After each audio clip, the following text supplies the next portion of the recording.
Hello everybody, welcome to Adobe Live. I'm here with the wonderful Paige Tingey. Yes, that's correct. Did I say that right? Yeah, you got it. Nailed it. She is a local photographer here in San Francisco and does amazing landscape. As you can tell, we have a beautiful shot right behind us of Yosemite. And we're gonna see a bunch of that coming up with Lightroom. Before we get into her and introduce her, I just wanna go over a couple housekeeping items. So as you just saw, Claudia did the Photoshop Daily Creative Challenge. Here's the schedule, we can go over that real quick. So yes, there was Claudia, she did the Photoshop Daily Creative Challenge.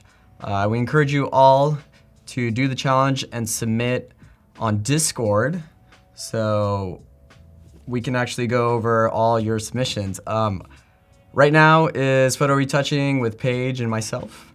Then we have the Adobe XD Daily Creative Challenge with Jesse. And then after that, Claudia is coming back. She's doing a double show with Christine R to do some logo design.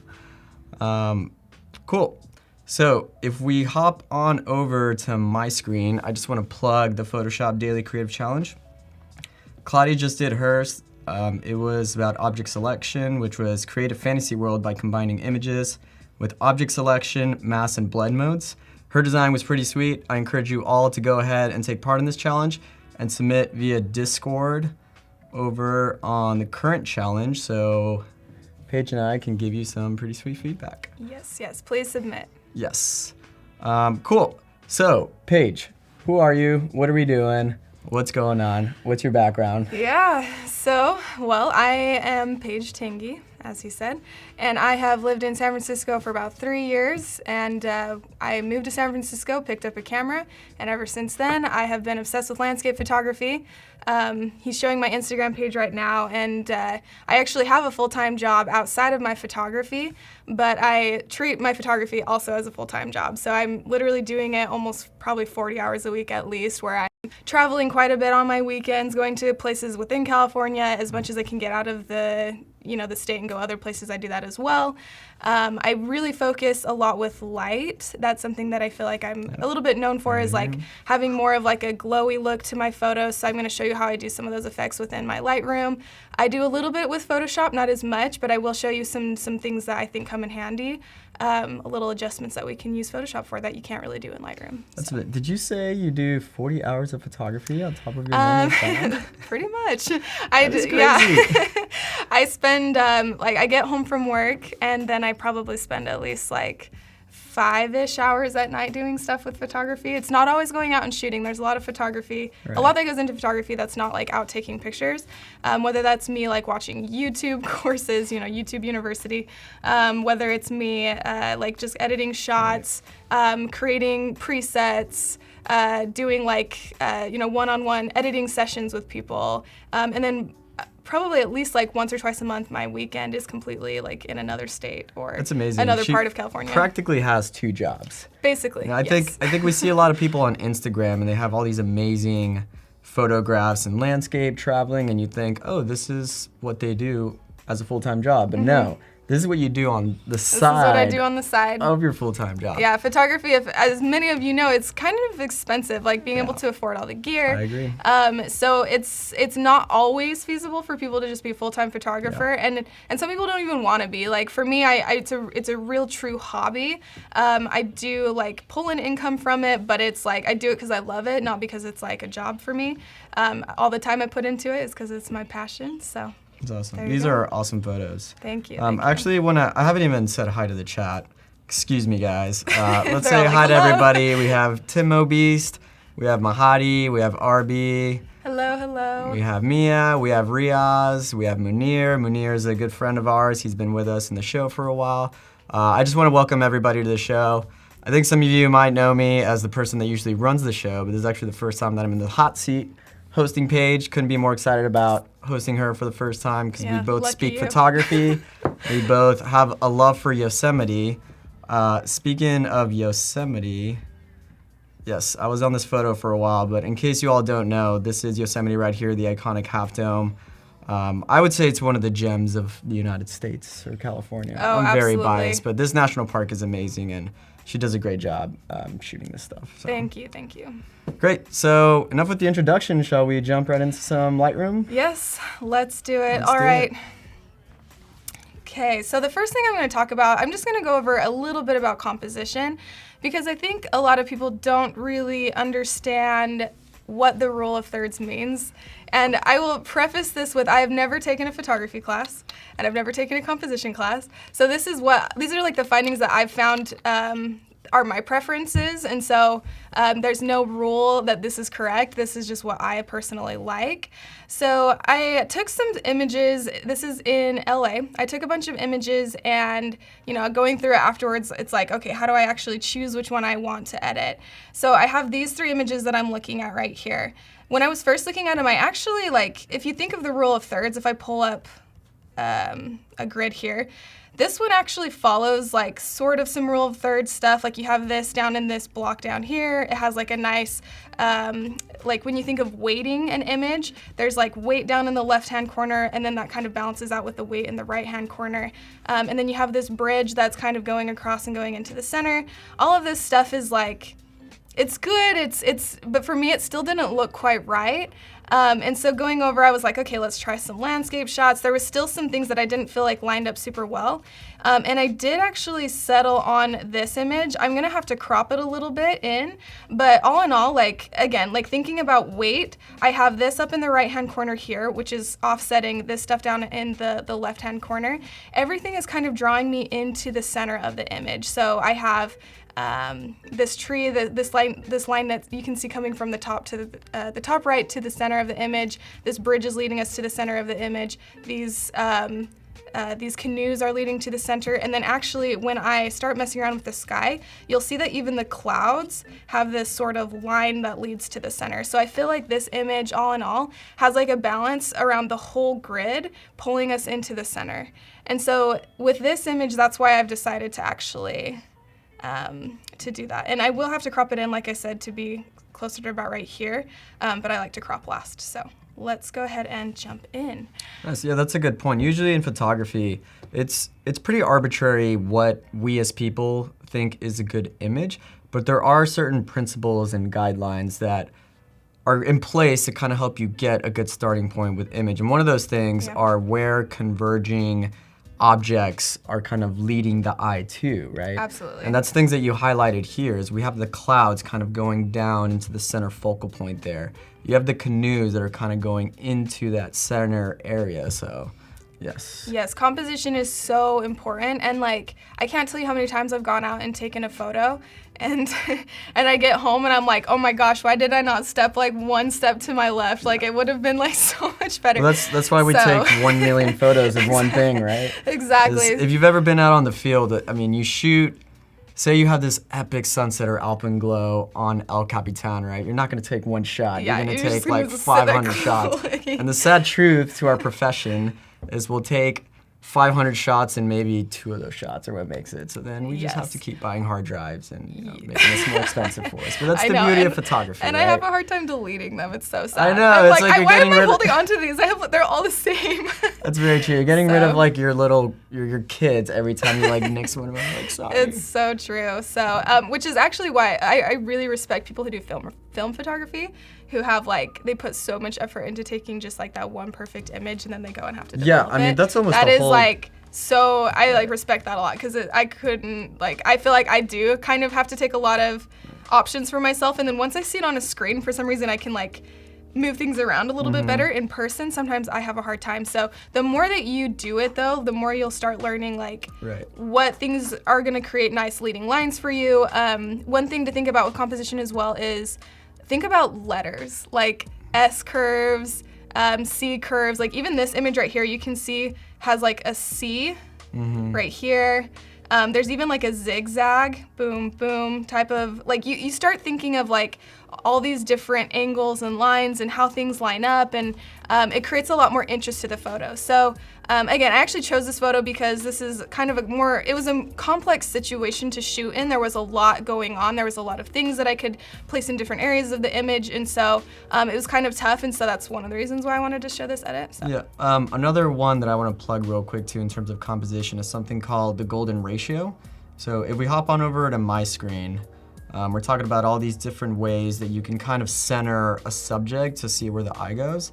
And this is one of them. That's the golden ratio that kind of goes with the rule of thirds as well. So as you can see, you have this line that converges into the center focal point, which is this person right here. And it also matches up with this rule of thirds principle that usually focal points go with the intersection of the lines, right? So here, usually with the rule of thirds, we'll have like the subject is intersecting here. And then this kind of follows that. And it doesn't have to be the top right. Sometimes you can flip this and it goes down to the bottom right or bottom left, bottom right. So anyways, you have all these assets at your disposal as to how you want to use them to influence your photography. And again, these aren't necessarily rules that you have to follow. I think here on the show and in general, it's helpful to know the rules so that once you know them and understand the principles behind them and how you can apply them to photography or design, then you can start to bend them to see how design comes out. You don't always have to play by the rules, but they are there to help.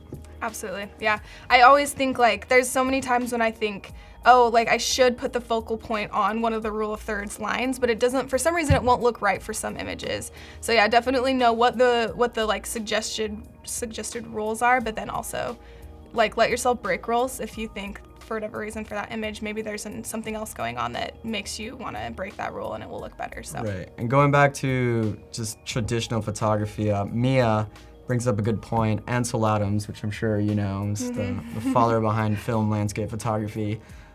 He would just sit there and wait for the perfect lighting. Yeah. Right. We as digital photographers, we have the value of just shooting however many shots we can and then getting real-time feedback on how that photo comes out. Yeah. But as a film photographer, I mean, you're really kind of doing a whole different type of photography where you don't have that luxury of taking 500 shots and then looking at them. So you gotta understand light, you gotta take one and then figure it out. So enough nerding out over photography. Yes, okay. Let's jump Let's go in. with the editing. Okay, cool. So, honestly, I look at this image and I think like, oh, this is like a very average image. But I purposefully, like I've learned so well how I like to edit photos that I take photos with the intention of knowing like what I can make it become in the editing process. And so this is a pretty typical process that I'll follow in terms of like how I light my images as well as how I do like the color corrections and things like that. I'm a Sony shooter, and so with Sony, it has some really good things. Like it's great in low light. Like I really underexpose my photos because I know that I can get a lot of that detail in the shadows out. Whereas if I overexpose it and the sky's clipped, like if I were to clip this sky and it was whited out, I would never have been able to get this sky back in, and I would have to do a sky replacement, and no one wants to do that if you don't have to. So what format though gives us that luxury when we're shooting photography? Well, sorry, what do you mean? So when we're shooting, especially digitally, is in order to have all this information, we have to shoot raw. Oh yes, right? Yeah, so definitely shoot raw. Yeah, so if we're shooting, a lot of cameras have the option to shoot raw. And when you shoot raw, we have all this information. So as Paige just highlighted, see, highlights, horrible joke. If she brings it to 0, you can see that there's a lot of information there, and she can even blow it out. But if you drag that slider to the left, then all that detail comes out. And that's the beauty of shooting raw. Exactly, and even my shadows. Like, look how much is it's still a whole there. different photograph at And this this original image is like so dark. In the chat, we have people now standing by their preferred bodies. That was actually gonna be one of my questions for you: is what body are you shooting? So I guess you're on the Sony train. Yes, Yeah. It's a Sony A7R2. Ooh, a lot of megapixels on that one. Yes, 42 megapixels. So also, I will try to remember to point out differences between cameras as I go through this. But yes, like all in all, like when you're taking an image, really try not to overexpose it. Make sure it's a raw image, or else you won't have as much detail to play with. So, I mean, think of an image as like a bunch of layers. The more, like if it's a raw file, you'll have so many layers of like pixels and color and everything. And if you're just taking JPEG images, it's like almost flat, and you have so much less room to actually edit the image and like have flexibility in how you like play with the lighting and stuff. So yes, definitely raw. Try not to overexpose the whites, because if you clip a white, like if it is overexposed and blown out anywhere, you can never get that detail back. Err on underexposing, but I say that as I use Sony because Sony has really good low light abilities. Some cameras don't, so you kind of have to play around. The bad thing about Sony is the color is not amazing. Like Canon is like incredible with color. You'll get crucified Sony, with that for the Sony to say. I agree I'm 100%. It's not Yes. quite as vibrant, and so I have to kind of correct for that in my editing. But again, I shoot so much like landscape, and I prefer, basically my trade-off is I wanted it to be good in low light, which I think Sony is incredible. So that's a really funny argument. I'm personally a Canon shooter, but one of the things that I noticed about Sony, and it could be negated when you're shooting RAW because you can add all sorts of color you want, but their color science I think just doesn't really have that automatic vibrancy that comes from Canon. Yeah, right. And these are fighting words to the Canon and Sony users. You know, we can debate about this all we want, but it just comes down to personal preference. Like, what are you willing to have in a body and give up other things? I mean, if you're shooting RAW, I think at some point, like, they're both gonna give you amazing quality pictures, because you can come into you can come in here and you can correct for a lot of things. Like the color I can correct for, and you know, if you're using a good camera, like every single brand, if it's a good camera, it's a good camera. So, yep, I agree. Yeah. And RB makes a great point. No matter what camera we're shooting with, absolutely, we gotta do editing, which is a great segue to more editing. Truth hurts. Awesome. Okay, sorry. We will jump in and actually start editing now. So, first things first, you can already see that I've like lightened up the image and kind of played around with like the shadows and everything, because I want to see what I'm dealing with. So I do want it to be exposed enough so that I can see what the image actually is. First thing I usually do, I have a tendency to map my blacks, which the best way to do that, in my opinion, is to go up right here. I'm gonna draw this up to about the middle of this bottom left square, and then I actually drag down right there. So you can see that this already like kind of put like a weird like matte look. My blacks aren't pure black, they're kind of almost like grayed out. And the reason I do that is because I have a really soft editing style, and I feel like it creates a very soft image at the end of the process. I'm going to lighten up everything a little bit more. All right, so there's quite a bit of contrast right now, which I won't leave it that way, but we'll leave it for now. Okay, I'm gonna drop my shadows a little bit now that I can see where I want the curves to be. And I'm not gonna mess around with much more until I've corrected my color and start doing my brushes. Okay, so I'm gonna go all the way down to calibration. I usually start with calibration when I'm doing my colors because I find that these make like the biggest adjustments, and it's adjusting quite a bit all at the same time. I kind of like the teal look, like any blues, I kind of like to turn them a little bit more teal, so I do drag this down a little bit. And then I also like to mess around with the greens a little bit. Honestly, these will look different on every single image, and so sometimes I just like slide it back and forth to see what major adjustments it's making. And I'm going to go down on this hue. Yeah, that's a great workflow right there. With the sliders, it's little nuanced slides to the left or right is gonna be really hard to see what difference it's making, but one of the things I like to do, and I think it's just great, is just doing the extremes, right? Exactly. It's like going all the way to the right, going all the way to the left, and then slowly bring it back so you can kind of see what the extreme version of that is, and as you bring that slider back to the look that you're going for, it starts to hone in on that look that you are. So extremes are good when trying to decide like how much blue do I want, how much green do I want. Exactly, and I wouldn't usually, like obviously like Paco said, like you're not usually going to like leave it at full on this color. That looks terrible, but yeah, you can slowly slide it back and see where it hits the right spot where the color looks good to you. So I'm gonna choose right there. All right, I next go into the actual hues. I actually don't mess around a ton with like saturation and luminance, but I do mess around with hues a lot, and mostly the top like 5. So this doesn't really have many reds, so I'm actually not gonna mess around much with that. But there are oranges in the sky that I want to make a little bit more orange rather than yellow. The yellows also I want to move a little bit orange. Yellow actually changes greens quite a bit. Like most people think like, oh, if I want to change like the greens in my image, like the trees, you can slide this and it does change it quite a bit. But also you'll find that yellow has a big adjustment on it as well. So. Yeah. Eddie has a good comment on it. Do you know about holding Alt when adjusting sliders? And then I think it's with the black and white. So if we go up to the global one, so all the way up.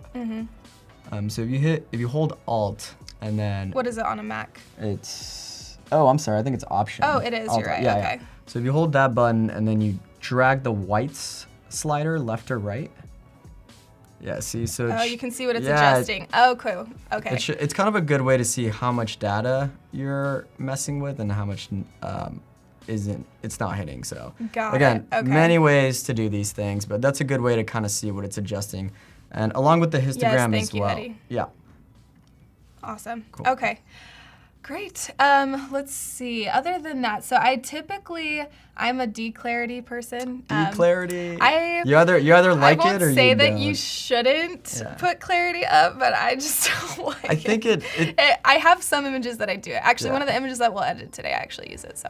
I think clarity a little bit is good, but I will say, and I'd be curious to know if you agree, and if chat you agree, if you agree as well. But there was kind of this HDR craze, maybe a couple years ago, where like a bunch of photos just had over like HDR look, and I think Yes. clarity kind of speaks to that. It gives you that crazy, vibrant HDR look, right? Like, hey, it's a look.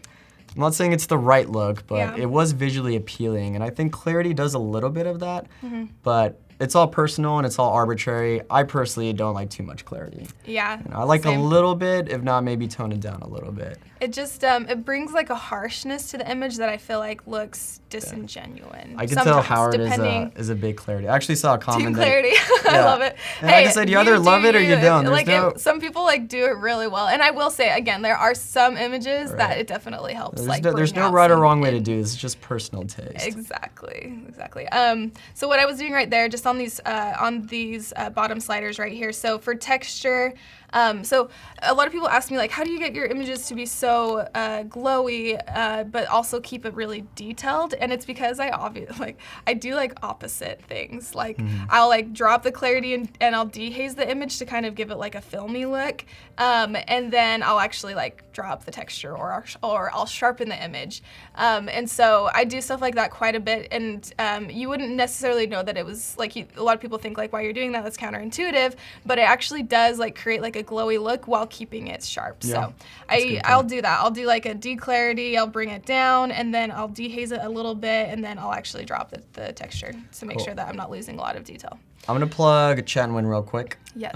Bad Paco. I didn't mention this at the beginning, but we do have a Chat and Win countdown. As you can see, it just turned red. 5 minutes left for the chance to win 100 stickers for Sticker Mule. So once I'll have that stickers gets for days. yeah, stickers for days. Once that gets to 0, we're gonna have this little segment where you have the chance to just chat on your keyboard. We want to make sure there's somebody behind that keyboard. Go ahead and engage with us, comment with us, join the conversation, and you could win 100 stickers to Sticker Mule. Cool. Back to Awesome. editing. Alrighty. I just actually turned the orange down a little bit. Sometimes if I look, like I have to like look away from my screen and then look back to see if the colors actually look good. If you stare at it too long, I feel like sometimes your eyes just like start playing tricks on you. Yeah. So I did feel like the clouds were a That's little a bit good point. too orange at that time. So I am gonna leave the rest of this for now because I'm gonna go back and adjust some of these things after I've done brushing. Because I want to see exactly like what that's going to do. So this is something that I spend quite a bit of time on all of my images, especially this image because there's a lot to focus on. I do all of my dodging and burning in Lightroom. I know that people have mixed feelings about that. Some people do it in Photoshop. I do think Photoshop is really good for that. I'm just so much faster in Lightroom, and I actually really like the effect and the way that I can control the brushes a little differently. So this is how I do it, and if anyone is intimidated by trying to do all of this in Photoshop, this is actually a really good Yeah, that's alternative. good. We were actually So- just talking about this before we went live. I think there's kind of been this new wave of interest in doing brushing in Lightroom, right? It's this kind of like all-in-one tool that's right there. And I think Photoshop gives you a lot more flexibility on the type of brushes and the flow and all that. But for simple and it has like nice masking and everything, but you this can, really I works. would argue that you could do a good portion of that in Lightroom, just by really kind of highlighting the shadows and the lighting. But that's all I stuff we're gonna get totally into. Exactly. Okay, so typically what I do when I start brushing is I'm going to start with a brush. Great. I'm going to warm it up a little bit. I'm going to warm it up a little bit because what I'm doing is I'm exaggerating where light would be hitting more, and I'm making it more drastic because so I used to be like an artist, and something that you think about when you're like drawing and painting is like anything that you see is a product of light. Like, you would just see like a bunch of blobs of color if there wasn't light. And so the shadows and all of that stuff is what actually creates shapes and like focus and all that kind of stuff. And so what I'm doing is I'm basically trying to exaggerate where the light would be hitting a little bit more than maybe in parts of the image where it wouldn't be hitting as much. So I know that my light source is over here on the right-hand side, and it's coming in like this direction. And so I want to create more focus on even this bridge part right here. Okay. So to kind of recap, what she's doing is she went to the brush tool and she increased the temperature just ever so slightly on the warmer side, so you can kind of emulate that that sunlight hitting that. And then with the exposure, I would say it's very nuanced. The more you do it, the more extreme it gets. But as you can see, she's brushing the bridge ever so slightly, and that's already making a difference in terms of the lighting, but she didn't have to go extreme with the exposure. You don't have to go like 2 stops over. I think you're at a, what is that, a 0.83? And I might even put it down. I usually put it up a little bit higher when I initially start, and this over here is just, I put it up a little bit higher when I start so I can see like what I'm doing and where I'm brushing, and then I can adjust it a little bit later. And again, I kind of like it to be, like, you don't want it to be too messy, but I also don't want it to be like a hard line. Like, I definitely have my brush feathered on purpose, because as soon as I put it, like if I don't feather it at all, it's gonna create like a very distinct line of where I'm brushing, and I actually don't like that, because again, I like that glowy look. I want the light to look like it's like dispersed, and so feathering is a great tool to, it just gives you a hard edge, but when you feather something, it kind of blends it in with the rest of the image. And the shadow, so that way it looks more natural. So feather's a friend. It is a friend. I'm gonna brush a little bit on like the actual walkway. Hi Lindsay, thanks for joining us. Lisa's asking if you can put Christmas lights on the bridge. I think we gotta get some intense Photoshop. It would be cute. Oh my gosh, I want to go shoot her in Christmas. That would be like a proper LA Christmas, just sunny and Christmas lights. So many Christmas lights. Okay, so all I did was I ended that brush, and I'm just doing, you can see like where I was brushing there with the red. If you push O, it will turn red in a second when it decides to. Anyways, oh, I don't have it selected, sorry. There you go. Oh, there it is. Now you can see it. I love this overlay right here because it actually shows you what you're painting on. Yeah, and you can see like if you missed any spots. Right. And you can toggle that by pushing O. And that's just a way of letting you know, hey, this is where these brushes are taken to effect. But with that being said, check out that timer. What does that say? Oh. It's chat and win. Win. All right, so we're gonna ask you a quick question, and then we're gonna play a pretty cool little transitional video to get us into this whole segment. But I think this clarity talk kind of gave us a good question. So I wanna know in the chat, are you team clarity or no clarity? We'll be right back.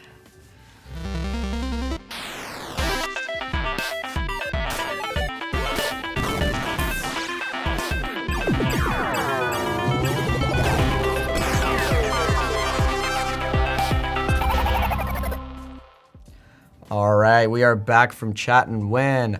So let us know if you're Team Clarity, Team Not Clarity. I already see some responses coming in. Tim is Team Texture, sure. Team Edward, nice Alberto.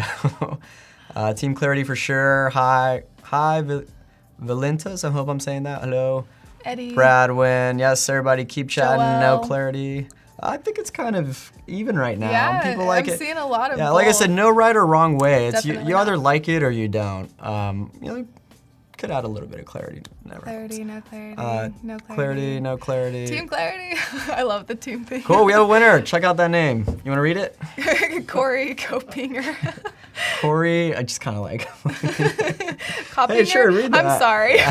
No, it's Corey Coppinger. Coppinger, there we go. I definitely said it wrong. Congratulations, Corey. You have won 100 free stickers to Sticker Meal. So someone from our team will be reaching out and letting you know how to redeem that code. But in case you aren't Corey and you didn't win, you kind of did win because we do have this promo code, which if you go to stickermule.com/AdobeLive20, you get the chance to do 10 stickers for $1.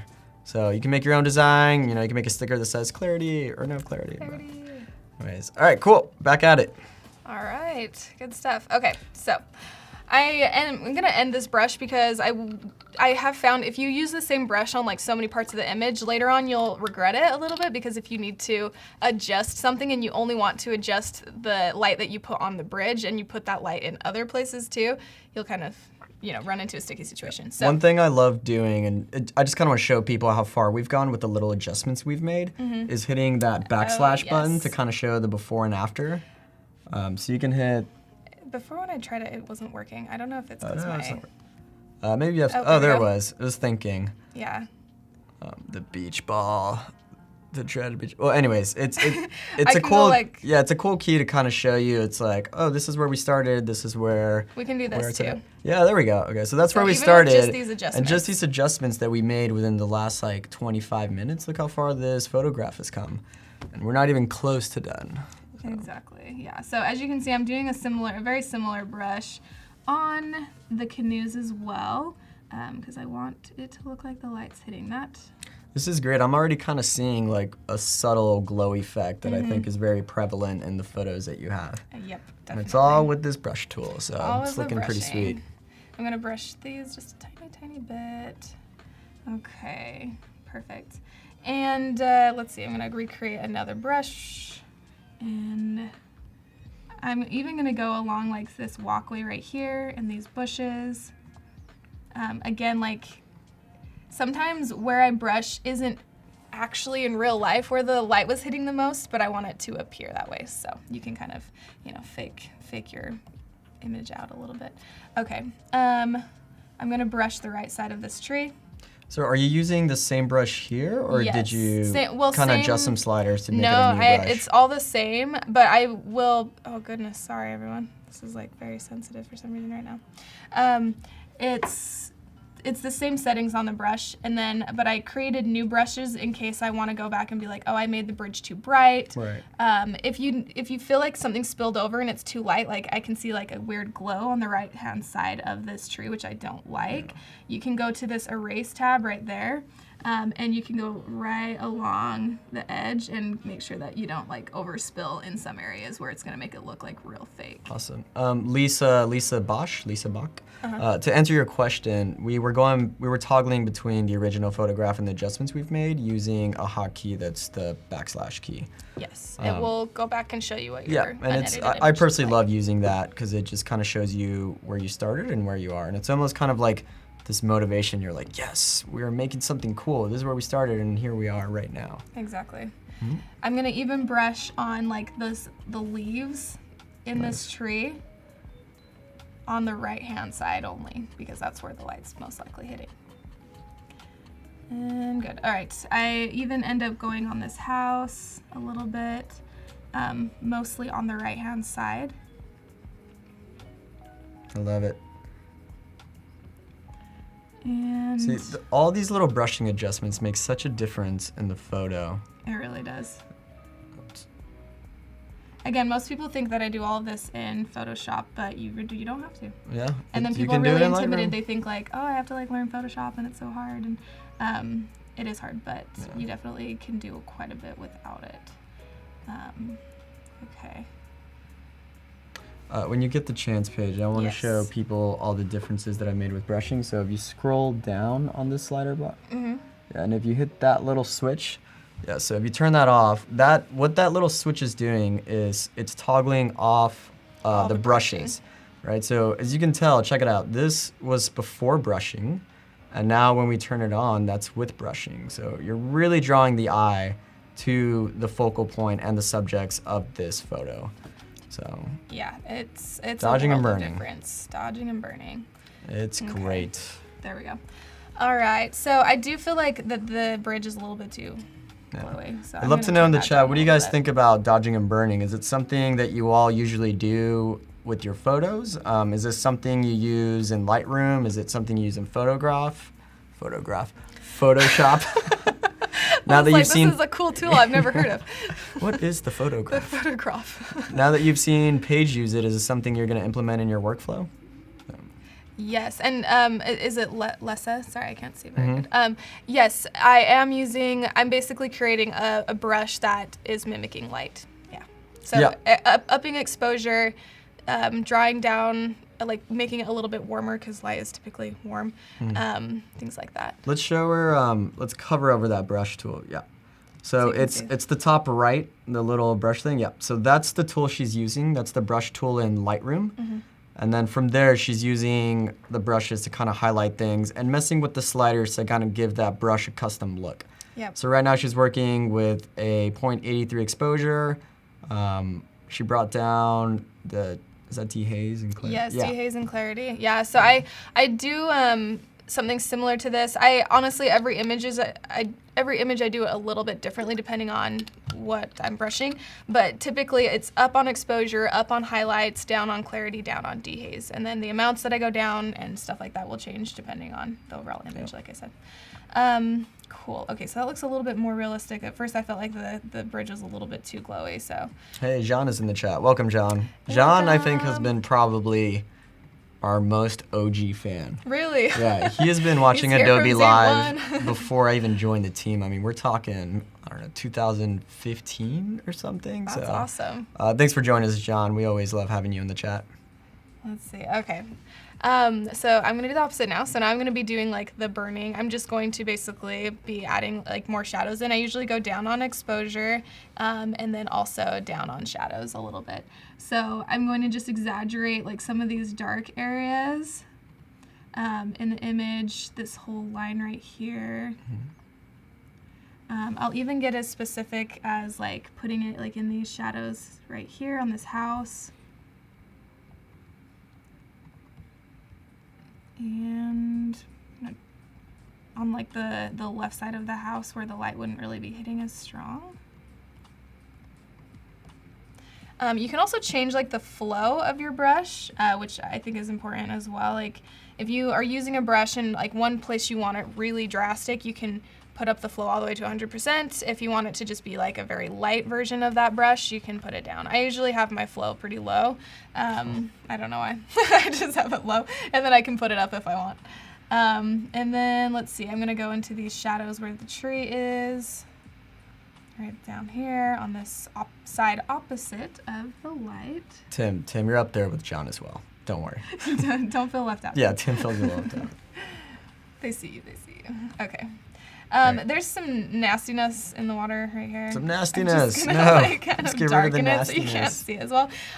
Normally I would Photoshop that out. I'm not going to do it in this specific image today, but you can clean up some of that pretty well in Photoshop. Nice. And I'll show you on other images how to do that, but let's see. Okay, and I'm gonna even like go right onto this. So now you're shadows adding shadows. I'm adding to it. shadows, Cool. yes, which doesn't make as big of a difference as highlights, I think, but it definitely will still like, I don't, so a lot of people use like vignetting. I actually brush my vignetting because I want it to be like very specific to like opposite Oh, of so the you make your light. own vignette. Yeah. With brushing, yeah. And I'll even like do it like up here on the side a little bit so that I'm like creating a little bit more focus into the center of the image. So there's that. Again, let's take a look at before and where we are now. You can That's see great. already how much There's already- of a yeah. difference this has made. Crazy adjustments right now. It's Yes. looking awesome. And now that I can kind of see where I'm at with like the brushing, I can like start adjusting. I kind of go back and revisit like what I was doing before. I'm gonna lift my shadows a little bit more to make sure that all of my choices early on were good choices. Let's see. Okay, I think that's looking okay for now. I'm gonna put a radial filter right in the center here.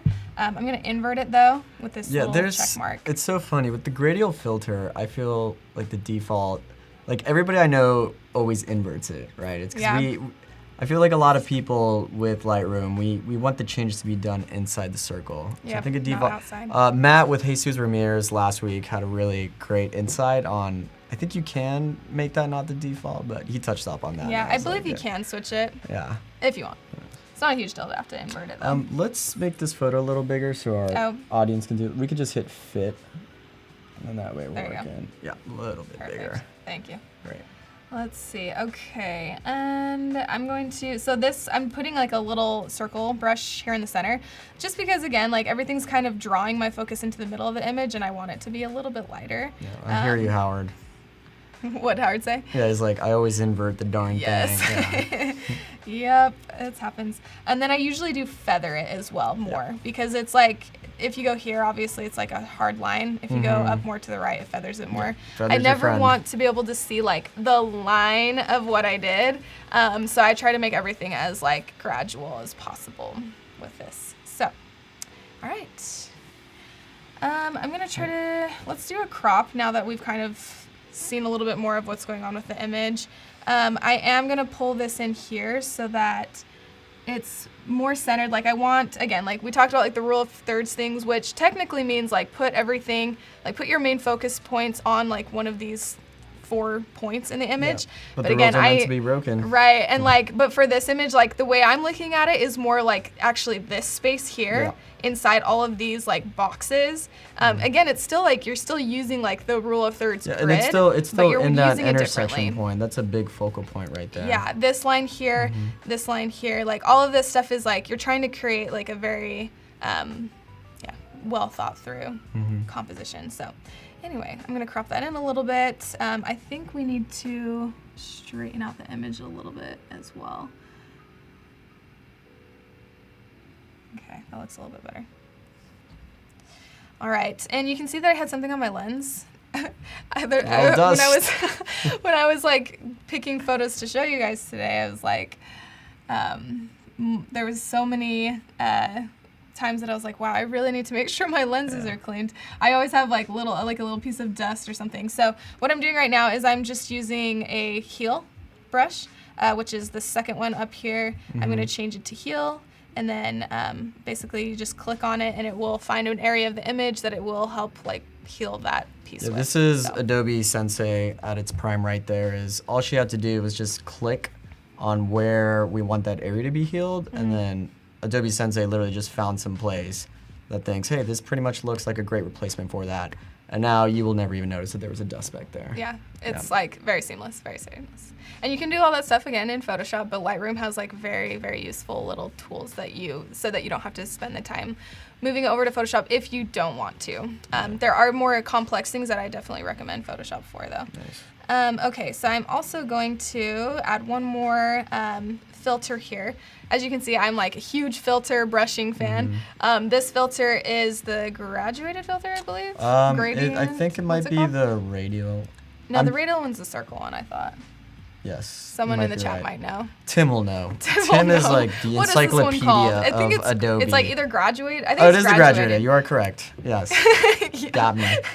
Yeah, that's the graduated filter, and then the circle one is the radial. Yeah, and like what it does is it auto populates with the settings that I had in my last selective edit. And so if you want to clear that out, you can double click on effects and it will disappear. And then I can add whatever I was going to add. I'm going to add a little bit of sunlight coming in from the right hand side, a tiny bit more of exposure just to really make it glow. And with this tool, it's pretty helpful also to know where the effects is taking place. And it's the same thing we talked about. If you hit O, then it'll kind of give you this red overlay on where those effects are taking place. And what's also cool about this, if you take that left line, you can actually grab it and drag it. Drag it in, yep. Yeah, so that's almost like doing the feathering, right? It's like the more you drag it out, the more it's taking into it, and then the closer you get it in, the more concentrated it's taking that effect into place. Yep. So check that out, just with that gradual filter. Graduated. I work for Adobe, I swear.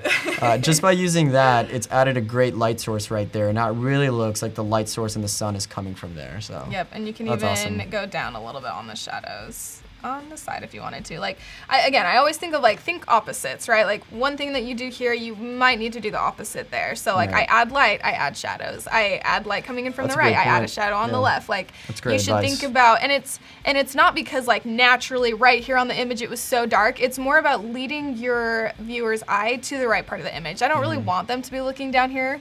I want them to see like the light coming in from the right hand side. So I'm going to take away from their focus by darkening the left side of the photo.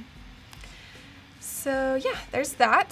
The last thing that I want to do, well, a couple of last things. I'm going to add my highlights.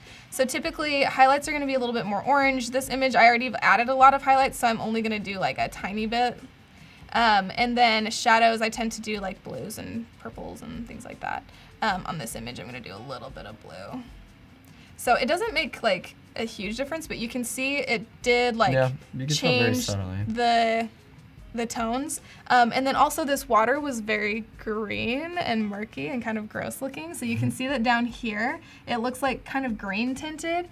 So the other thing that you can do, I'm gonna create a brush that's like purple tinted because green is and purple can cancel each other out.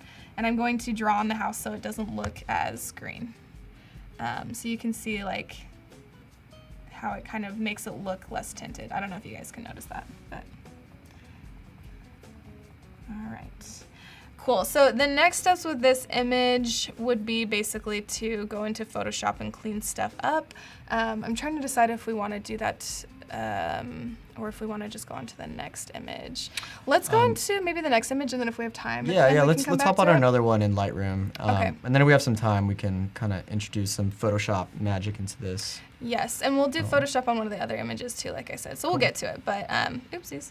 All right, so one more like before and after. Yeah, let's do a quick before and after. So that's where we started. It's like, wow. It's like interesting. Pretty dark. It's okay. And then with the magic that Paige just did to this photo with brush, that's amazing. It's pretty. Bravo. It's pretty drastic on like what it actually will do to your images. So. Yeah. And it really, like most of the images that I do this on, it takes me like maybe 20 minutes or so. It's really not that intensive. Some images, like it takes a little bit longer than others, but. Yeah, Tim has a great comment on the split toning you were doing. So subtle split toning is very rare. Great to see it used like this. Yes. And you just did, it was very subtle, right? Yeah, You weren't going shadows, overdrawn. I literally, like, on my shadows, I rarely go anything over, like, 7. Mm-hmm. Like, it's very noticeable on shadows. Highlights, you can go a little bit more drastic. Like, some images, you can go all the way up to, like, 30 or something like that. Mm-hmm. But I still don't usually recommend being, like, less is more in a lot of scenarios. That's a great principle to go by in photography. I find that most people, like, will overdo things a little bit, and it doesn't need to be overdone. Yeah, So and it's, again, little I really want to adjustments. hammer this point, and photography is arbitrary. It's, you know, how much editing is too much editing is kind of a question that we go to. And I mean, you It's could a literally balance. I think it's a balance. And I also err on the side of Paige. I think less is more. You don't want to do it too, my goal when I do photography and I edit is I don't want people to look at my photograph and be like, that's edited, or be like, oh, that's crazy. But if you're able to accentuate like the highlights and the shadows, and it really kind of brings out this look that you're going for while still kind of like retaining something. Like, we don't want it to look like that crazy HDR photography, right? Right. Yeah. And I have to like catch myself sometimes, like I try really hard not to edit a photo and then like post it on Instagram like right away, because without fail, I'll look at it the next day and I'll be like, oh my gosh, like what was I thinking? True. There's like so much orange or there's so much glow and it looks like so messy or overdone. So take a breather, people. You'll be surprised how much it's a balance. your eyes can kind of get tricked the longer you stare at a project. I mean, this applies to design, UI, UX, illustration.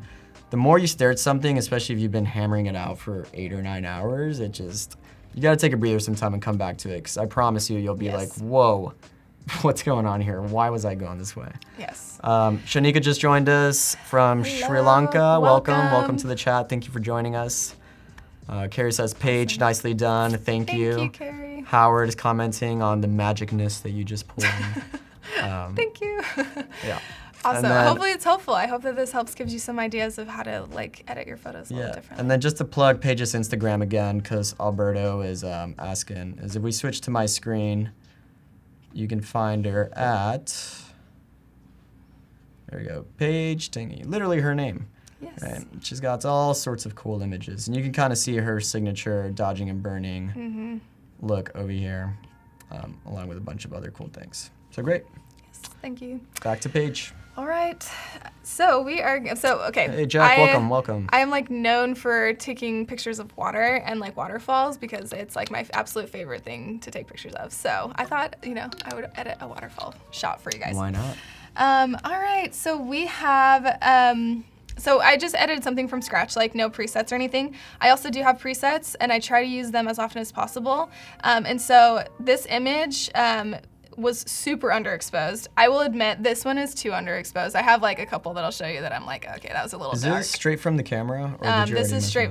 This is lightened up. This is okay, straight so from yeah, the camera. Oh, okay, cool. I was Yes, gonna say, this just is- with that exposure slider, I mean, it's already doing some stuff to it. Yeah, like it already actually like improves the image a lot. And again, like I said, I have like really good, I can keep a lot of details in the shadow even if I underexpose, but I will say this one I probably could have gone up a stop or two. But either way, so we have this image. I can see what I'm doing. I have all these presets that I've created for myself. I do keep the exposure on my presets at 0 because every photo is a little bit different. And then to see what the preset looks like, I go in and I drag up the exposure a little bit. So, I mean, I could do that on like any of these. That's awesome. I can see what I'm dealing with. Steve, to answer your question, so LUTs, there are sort of LUTs in Lightroom. They're not specifically called LUTs. But if you go under presets, let's switch to my screen real quick, Jim. So let's make this full screen and hide that doc. So over here under the creative, these are just default in the app, is you kind of have these, you know, you can call them LUTs or presets, but they're kind of a starting point with your photography. So there's all sorts of LUTs out there. Do you have, well, you have presets on your website, right? Yes, I do. Yeah, so if you go to Paige's website, and this is just one person that has a bunch of them, but there are a bunch of presets out there that you can just kind of apply to your photography to kind of give you this look, right? So, you know, here it is before, here's after applying a preset, or in this instance, you know, a LUT. But yeah, they exist in Lightroom. Yep. Awesome. Okay, so for this one, I'm actually going to use this orange preset because I think it's, I want to make it look like it's fall, and I want to show you guys how to do that. So right now, it depends on how much green is in your photo. How much green in your photo will depend on how much orange will come in with a preset. So this is looking like a little too orange for me because there was a lot of green in this image. So I can kind of go through and adjust that. But it just did, like you can see, I added that preset, and look at all of my settings. Like, whoa. They're done, right? They're pretty close. Like I can just go through and just quickly adjust the things that I feel like I want to change a little bit, and it was way faster than actually editing it from scratch. So by adding this preset, all those parameters were already populated. Yes, it automatically did it for me. And I created this preset on my own. Actually, for presets, if you do want to create your own, we can talk about it at the end if we have time. But like, you basically it's can super just, simple. You edit a photo, you click on this plus sign here on the left, and you hit create preset, and then it will let you add all the settings that you have on your current image. You can name it, it'll save it into your user presets. Super simple, and I definitely recommend doing that. And then you can keep adjusting your presets as time goes on to better match with like a wider variety of images. Yeah, and you know, there's not a one-size-fits-all preset. A preset that works great for one photo might necessarily not work the best for the other one, but that's the beauty of being able to adjust them and kind of catering them towards the look that we're going off of. But it's a great sort of baseline to kind of hit the ground running, right? So we're not starting from scratch. We already kind of have a base layer of all these parameters that we know we want, and then it's just fine tweaking there to kind of improve that workflow. Yeah, totally. Cool. So like I said, this is a little bit orange. So the first thing I'm going to do is I'm going to just drag up my yellows a little bit on the hue, and maybe even oranges just slightly. So as you can see, it's like not as saturated looking. We still may need to adjust them a little bit, but we'll leave it there for now. And what I'm gonna do is jump straight into my brushing because I've already done everything else with the presets. So all I'm gonna do is— the beauty of presets. I'm gonna go ahead and do what we did on the last photo where I create a brush that goes up a little bit on the highlights, the exposure. I'm gonna do clarity and dehaze. And we'll see how this looks. So actually I'm gonna go up a little bit more on the exposure just so I can see where I'm brushing really well and how much it's affecting the image. So I'm gonna go up here. The light, it was like raining when I took this image. Where is this image, out of curiosity? This is in Oregon. Oregon. And I'm sorry, I could not even tell you the name of this waterfall though. I like went to probably like, I felt like I went to like 500 waterfalls while I was there, and their names mixed together in my head. Oregon is just Does anyone filled know? with Maybe waterfalls. someone on the chat knows what this waterfall is called. I will try to remember. what it's called, but Oregon is absolutely gorgeous. It is like a photographer's dream for sure. We got another Siller in the chat. Just gonna shout out my bro, Andre Siller. Yeah. So some of you may know, I do have a twin brother. So there's another person that looks exactly like this. No joke. And his name is Andres. He also lives and works in San Francisco, and we both coincidentally do video production. So That's so cool. as you can see, we grew up Hello, the exact same Paco's way. brother. Tim. I also want to shout out everybody. Thanks for watching us. Thanks for watching Paige doing her Lightroom magic. Tim's already digging up some stuff. Love it. All right, so I mean, as you can see, this is where I've brushed so far. Great. And again, just with those subtle brushes, I mean, we already have our eyes automatically going to that tree. Yep. Right. Before it This, was is a very just focal point. dark, right? And now our eyes are drawing to that, which I would even say is kind of naturally leading us to that waterfall, which is where we want to go to. Exactly. And the light's coming down here. I did lighten up this over here. Actually, let's do that little like reset thing that you're talking There about. we go. So you can see the difference. So as you can see right there, so with it off, it's, you know, kind of drawing straight to the eyes, but then by just adding a little bit of brushing, so we turn it on, then we have all this beautiful light on the trees. So it's kind of like a step into that waterfall. So tree trunk first, beautiful focal point, then waterfall. Yep, it makes a world of difference. Okay, so that's pretty much all I need to do for my brushing, for the light brushing. You can see that like even some of this up here is like, you can try to bring that out a little bit on the image, the log, some of this stuff. Okay, so now I'm gonna quickly do a new brush with my shadows. And I'm gonna do, again, opposite of the light, I'm gonna darken like just down here on the image. I'm going to, this tree is already really dark, so I'm not gonna mess around with that, but I am gonna create like a little bit of darkness just right in that crease right here on this side. And I may even do a little bit of like shadowing on these rocks out here. Where there is shadows, and like there could be like a little bit more of like a shadow right here, so that it brings out the waterfall a little bit more, because I'm darkening like around the waterfall. Even right here on this rock, the bottom half of it, I'm gonna darken a little bit. Awesome. So it's like it's making just pushing and pulling those highlights and shadows, and that all these nuanced little adjustments it's what really makes a final photograph. Exactly. And it might seem little and insignificant now, but once you kind of pile all these little changes together, that's what really makes that photo pop. Yeah, not one of these things like makes a world of difference like from the second you stick it on there, but it's like what he said, But it's they all add of up. the mini They all add adjustments up. add up to like an overall look. And they'll give a look for sure. Yep. Okay, let's see. So I'll show you where I put the dark. That's where I decided to put it. And every time I do this, like, it's gonna be a little bit different. Like my preferences change day by day. So that's what's fun about it. You can kind of just play around. So yeah, as you can see, I keep like making little adjustments where I'm like, no, actually I feel like the light would hit right here a little bit more. And so I just am really conscious about where I'm putting things. I do want this a little tiny bit lighter. Okay. Cool. I feel like there's a little bit of too much light right here where I feel, oops, that was way too harsh. I'm gonna turn the flow down to like 30 and just take off a little bit of the light right there. And let's explain to the chat what flow does. Yeah, so flow is going to, I'll show you an example. So if I'm gonna put flow up to 100 and I'll do it with this so you can see it better, and go like this. Do you see like how much it's like putting on the image? Oh wait, I didn't put it up to 100, I put density up to 100. So that was flow at 13%, and then now if I put it up to 100%, it's more drastic.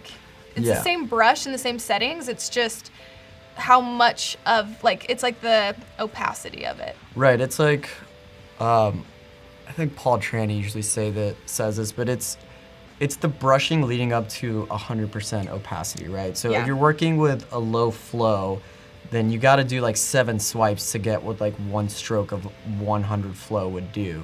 Right. But again, it's if you have it at 100, it's gonna give you an extreme brushing. But if you just want those subtle nuances that we talked about, those little touches here and there, I'm like just envisioning like Bob Ross, like little things here and there, like happy little brushes, right? Yeah. Like it's those little things that again make a whole image, give it its look. And I think flow is a great way to kind of give you those like nuanced brush strokes. Yeah, absolutely.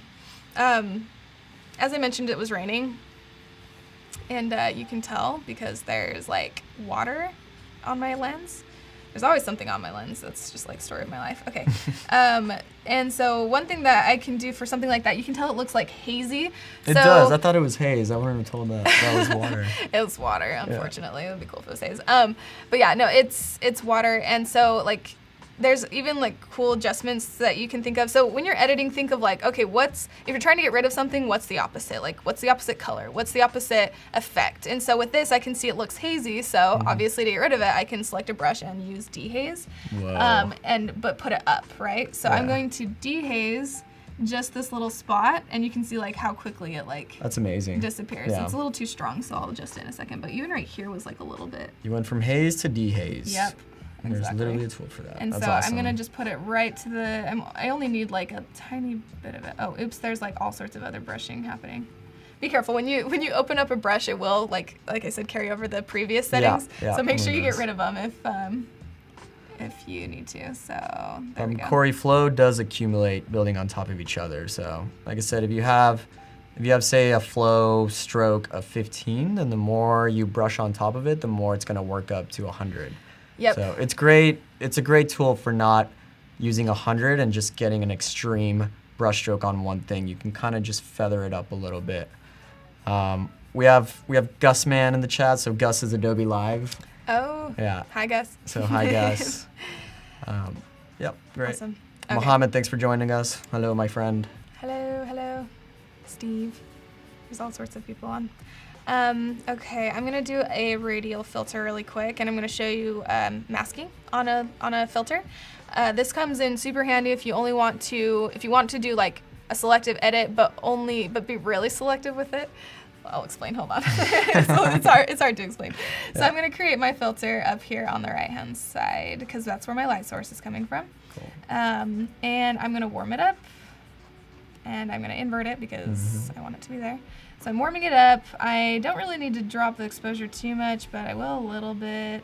And I will do my popular dehaze and declarity because I love that. And then the next thing I'm going to do, you can see that it's like hitting this tree and lighting up this tree and changing the color of the tree and everything. Let's go to fit real quick. So. Oh, I'm sorry. It keeps like auto not going to that. There we go. There you go. Cool. Sorry. So let's turn it off and on to see those changes, so we can. We can talk about that little switch down again. Here? Yeah. Okay. There we go. So that's. Yep. So these are all the selective edits. So that's including the brushes that just disappeared. So this was like before we did. Oh right. It's not even including that. Yeah. Yeah. Cool. So this right here. Okay. So what I was gonna do is if you go to range mask, while this is selected, you can hit luminance. And you can slide this so that it's only affecting the light part of the image. So can you see how all of a sudden like the tree gets deselected in that? Yeah. So I don't want the tree to be as selected into it. So I'm gonna just draw this up to be like 30 so that it's not as affected by that filter. Cool. So you targeted the luminance within that radial filter. Yes, exactly. Great. Yep, and I'm gonna even draw up the feathering a little bit. That's great. That's a great tool. So yeah, it's super useful. You can do it with brushing, you can do it with gradient, graduated, I mean. We'll never learn what this filter is called. Cool, so this could be done, but I wanted to teach something called Orton effect. I actually don't use this on many of my images, but I think if you are finding an image that you want to really get like an extra glow on, I think it's really gorgeous when you can get it right. Yeah. So I'm going to just put Command E to export this into Photoshop.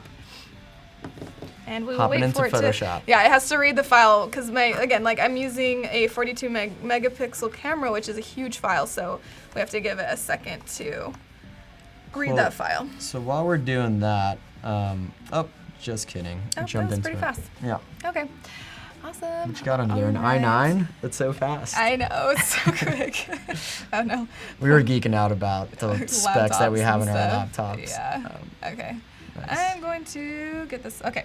So what we're gonna do, first things first, try not to do too many adjustments in Photoshop on like your base layer, because then you don't have anything to go back to if you screw something up, which in my case happens a lot. So I'm gonna just create a copy of my base layer, and this is gonna be my Orton layer. So I guess I could even rename it if we really wanted to. For some reason, oh, there we go.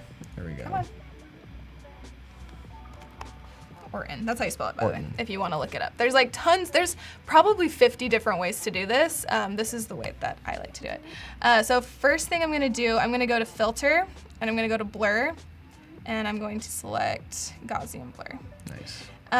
Again, this depends on how many megapixels your camera is. If it's only like a 12 megapixel, I wouldn't do like 25. I would probably do, I don't know, maybe like 10 or something like that. Since I have a really high megapixel count, I'm going to do probably about 25 on this. And instantly my photo is way blurred.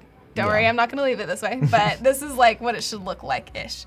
Then I'm gonna go to Image, I'm gonna go to Adjustments, and I'm gonna go to Brightness and Contrast.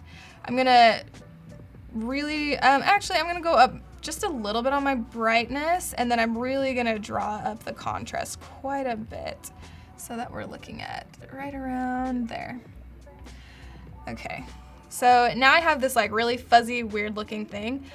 So now I'm just gonna go to the opacity down here, and I'm gonna go all the way down to about 18. Actually maybe about 20. So let me just show you what that did exactly. So this is what we had before, and this is what we have now. You see how instantly it's like a real glow onto the image?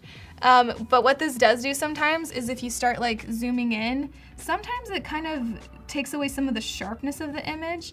This one is actually still pretty sharp if you see like all of those details there. Yeah. But if you find that you're losing some of the sharpness, what you're gonna do is copy the base layer again. And I'm gonna go to Filter, Other, and I'm gonna go to High Pass, I believe. You know, high pass filter? Yeah, high pass filter. I'm only gonna do about 3 pixels, but you can kind of play around with this to see what's gonna sharpen your image as much as you need. So I'm gonna go 3. I'm gonna drag this layer up above, and I'm gonna change the blend mode, to soft light. Oh, look at that. So you can see like how, like this reminds me of like Lord of the Rings, right? I like, almost said that when I first saw that. It's like I'm thinking, such a nerd. I'm sorry.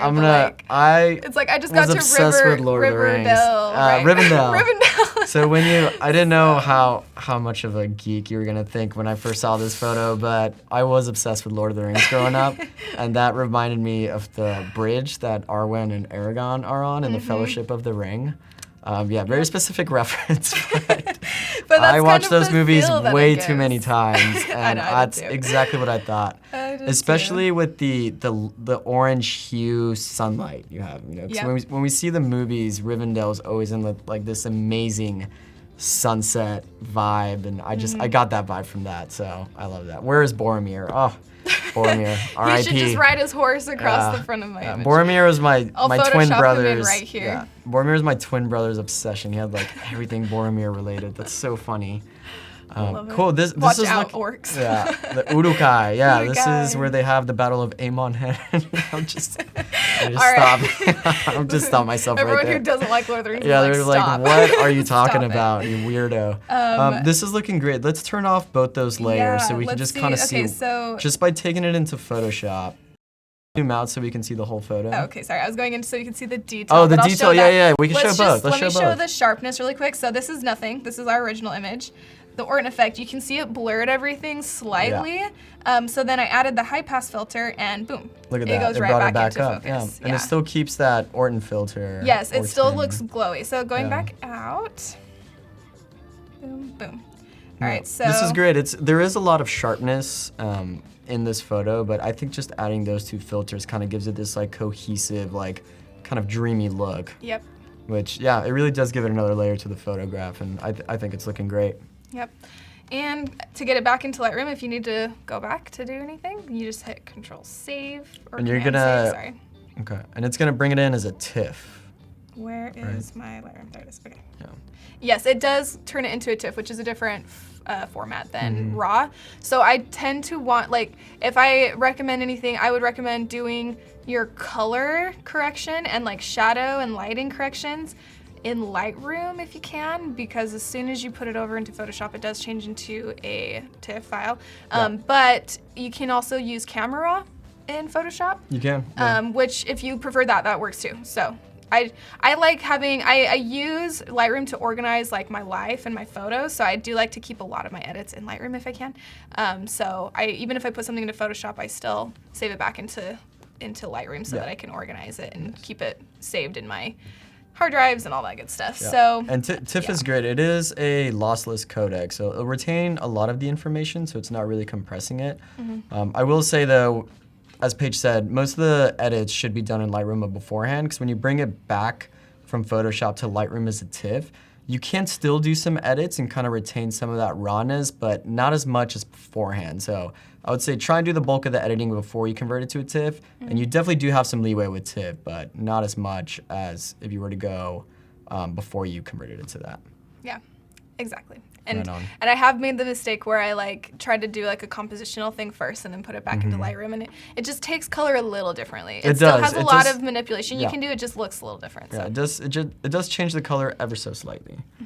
Yep. Okay. Cool. We have last some thing, Lord of the I was Rings just gonna banter crop in the it. chat. I Yes. think we kind of You shall resonated with not some people. bypass. Gus is calling out Shadow of Mordor. Pretty cool Howard, game. that Never was played awesome. it, but yeah. Cool.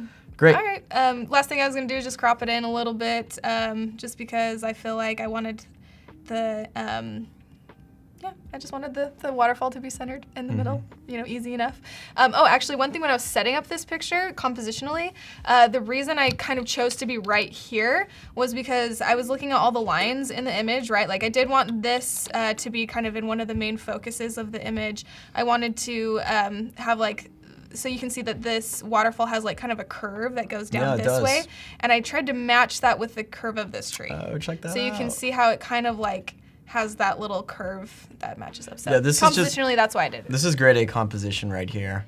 I mean, we can talk a whole different live stream about actually being on the field and shooting this stuff, right? Because this edit right here looks amazing and came out great because it's some things that we brought into the field, right? And I think just when you're in the field in general, just kind of looking what we talked about at the beginning of the show, like the rule of thirds or sticking to some sort of composition that's going to draw our eyes, or kind of everything plays cohesively with like lines kind of following each other. That's great stuff to have in mind when you're shooting out there, and you'll really see your compositions and photography kind of be taken up a next level when you're kind of looking at through that lens. Yep. Yeah. Cool. Good stuff. All right, how are we doing on time? So We're we doing have pretty about good. 15 more minutes before we go into design feedback, and we'll Okay. get into that. And then we might have a little bit more time. All right, let's jump over to another image. All right, my Clarity people are gonna love this one. Clarity people. So, shout out to Clarity. Yeah, see, I knew my brother was going to comment about Let's Boromir. see. Okay, let's start here. So what I'm actually gonna I create a lot of virtual copies of my images. It's basically just taking the image that you've selected and creating an exact replica. So.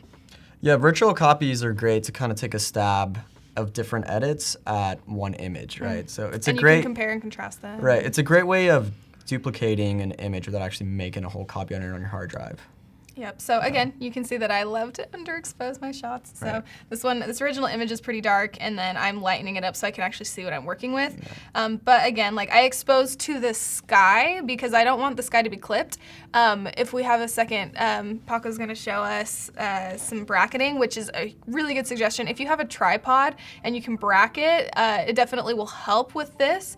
But for me, I was like standing handheld and moving around a lot, so I didn't really have the luxury to be able to get like good brackets, and so I just took one single image, and so I'm gonna expose to the sky to make sure that I don't lose out on that detail. I can show that now. Yeah, might as well. Go for it. Cool. So we hop on to my screen. Cool. So here we are. Here are some photos that I did in Bodega Bay. So it's just off the California one, a little bit up north. It's gorgeous. But a photo or a type of photography that I really like to do is something called bracketing or HDR photography. But what you're pretty much doing here is you're taking 3 different exposures to kind of get the luminance or the dynamic range of everything that's in this photo, right? So our eyes have awesome dynamic range, but when we're taking a single shot, we either have to make a sacrifice of exposing for the sky or exposing for the foreground. Because if we're shooting sunset photography and we want to highlight that awesome sky and the sun, then we can get it in frame, but then our foreground and I would say the rock that is a big focal point or that reflection at the bottom left is going to be pretty toned down, right? So what you do, a popular method of kind of getting all that dynamic range is taking, at the release of a shutter, 3 consecutive shots, right? And most prosumer cameras have this. It's usually called like bracketing, or every brand has its different name. But you can do it so that when you take a shot, it takes a middle tone shot, then it takes one that's overexposed and one that's underexposed. So for this one, you do need a tripod for this too, because the more movement you do, the more that this isn't going to play well with each other. Or you but have for to example, be real good at holding still. Yeah. I had to bracket in, I went to Antelope Canyon in Arizona, and they don't allow tripods. And the lighting is so dark and so light that it's like impossible to try to take, like you have to bracket in there. And so I was like trying to be as still as I can, and I was you're just like sweating profusely trying to do it. So it's possible, but it's not ideal. So definitely try to have a tripod. It is possible if you have a really high shutter speed, right? Yes, so that's true. The cool thing with shutter speeds is the higher you go, the more it's forgiving in terms of blur, because it's just firing at like 1/125th of a second.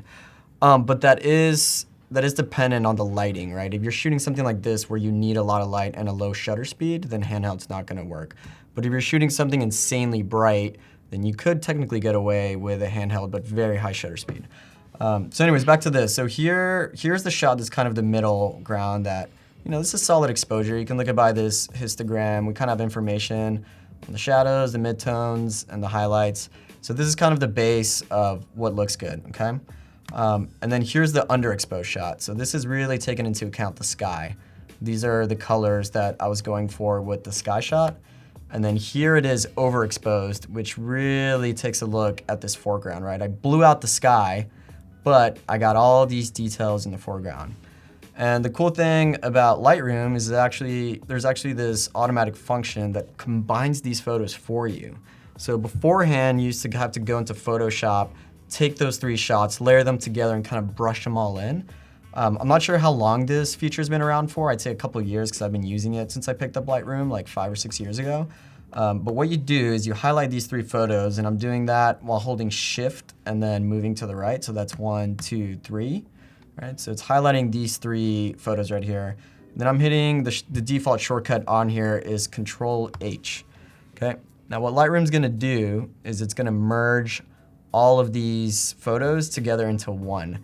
And then right here, the amount of deghosting is taken into account how much movement you want in the photo, but then it's gonna get a little noisier the higher you go, right? So we can actually go over these and it'll show us in real time.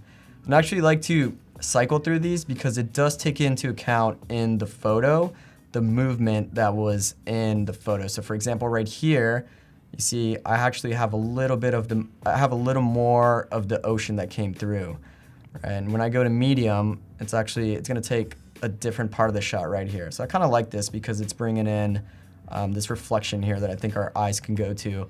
I will say this though, the higher you go, it's gonna take the image's noisier foreground. So this could start getting a little bit noisier the more I go here. So let's go with medium. So I'm gonna go ahead and do merge. Oh, sorry, that's not merge. This is merge. Cool. And then what Lightroom is gonna do, it's gonna create an HDR, right? So it's gonna take these 3 photos and turn it into one single file, which is right here. It made a DNG out of it.